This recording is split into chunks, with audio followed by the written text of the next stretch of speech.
Olá, oitavo ano, tudo bem? Bem-vindos à nossa aula de número 48, estamos na apostila 3, no capítulo 6, falando sobre fungos, a nova classificação dos seres vivos nos reinos naturais, e agora a gente está vendo o grupo dos fungos. Então, o fungo, a maioria deles é multicelular, mas existem alguns que são unicelulares, como as leveduras, que faz a fermentação de pão, vinho e cerveja. Os fungos são heterótrofos por absorção, também já falamos nisso, só o fato dele encostar na matéria orgânica ele já absorve. As células dos fungos são eucariontes, tem a membrana nuclear e também tem uma parede celular para dar rigidez e sustentação. Então, os fungos, eles têm uma estrutura chamada hifa. Uma partezinha dessa aqui é a hifa. O conjunto de hifas forma o micélio. Esse micélio, ele se espalha por quilômetros embaixo do solo e aonde algumas espécies produzem esse corpo de frutificação que a gente chama de cogumelo. É nesse corpo de frutificação que estão os esporos. Esporos são estruturas muito pequenas, invisíveis a olho nu quase, né? Algumas dá para ver a olho nu. E elas são a forma de reprodução assexuada. Então elas são levadas pelo vento quando encontram as condições favoráveis, como umidade, matéria orgânica e calor, dão origem aos novos fungos. Alguns fungos também podem ser parasitas. A maioria dos fungos parasitas são de vegetais. Os fungos também fazem mutualismo com as algas azuis, também conhecidas como cianobactérias. E esse mutualismo com as cianobactérias ou algas azuis formam os líquens, que são essas estruturas esverdeadas, que são bioindicadores de qualidade do ar. Geralmente, onde não tem poluição, tem líquen.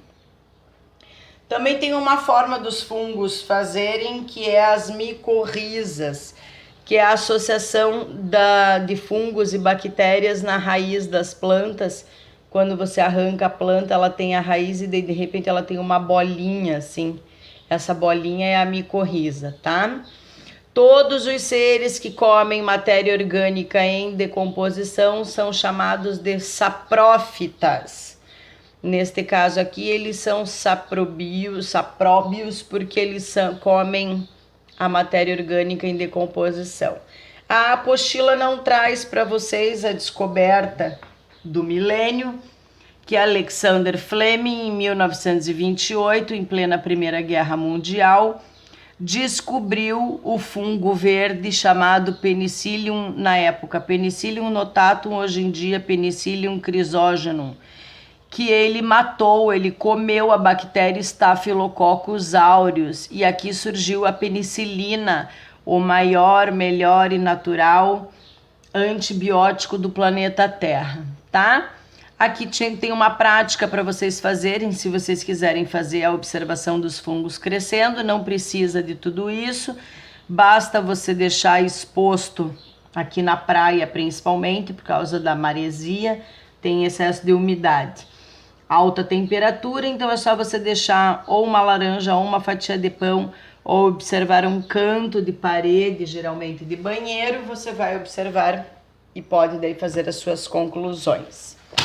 Última parte da aula de hoje são as perebas, patologias ou doenças causadas por fungos. Então, como a gente já falou antes, a maior parte dos parasitas são nas plantas, nos seres humanos e em alguns animais são chamadas de dermatite, entre elas a micose, como a frieira, o pano branco, a candidíase e a onicomiose, tá? Então a frieira é aquele descascar dos dedos, para quem não enxuga o dedo do pé, quem usa o tênis sem pôr no sol e quem repete meia. Fora quem frequenta clube, nada em águas comunitárias, piscina de condomínio, né? Não tem muito controle disso, por isso que sempre tem aquele lava-pé antes de entrar na piscina, tá? A candidíase, pasmem, é a Candida albicans e ela... A cândida, ela pode se manifestar tanto na boca como sapinho, como na região genital, como candidíase. É de caráter oportunista. Então, todo mundo que tem candidíase significa que está com o sistema imunológico enfraquecido. E daí, além de fazer o tratamento, tem que melhorar a alimentação. Nas crianças, mas meu filho não tem vida sexual ativa, nananã, e apresentou sapinho.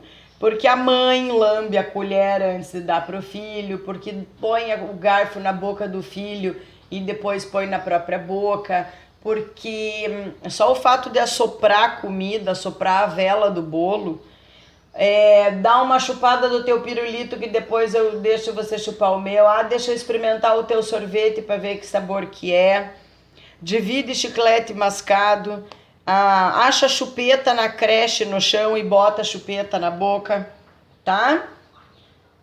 A nossa aula de hoje termina por aqui, tá bom? Um beijo, fiquem com Deus e até a próxima.